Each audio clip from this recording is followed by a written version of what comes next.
Südamlikud tervitused, armsad valgusolendid ja tere tulemast Valguse kanalile. Mina olen Kaia-Liisa Reinult ja täna me räägime energiatest ja energiakoodidest, sest ma usun, et te olete tundnud seda, kuidas maapind sõna otseses mõttes liigub meie jalge all ja sugugi mitte maavärinatest, vaid tegelikult kõrgetest sagedustest. Sest need, kes on teadnud, saatsid meile signaali ja see ei olnud mitte sõnumi kujul. See oli koodi kujul, mida me oleme vastu võtnud. Ja see kood oli tegelikult ärkamisjärjekord neile, kes on valmis seda vastu võtma. Ja see esimene värin või see esimene, energiavärin on alanud.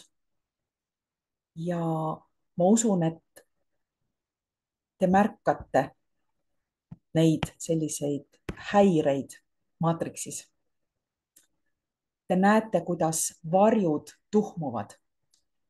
Te näete, kuidas süsteem seiskub või kukub kokku. Ja kõik see, mida tumedad jõud on ehitanud valede peale, hakkab pragunema. Me ei saa enam rääkida sellest, et nii-öelda uue maa ülesehitus on tulemas.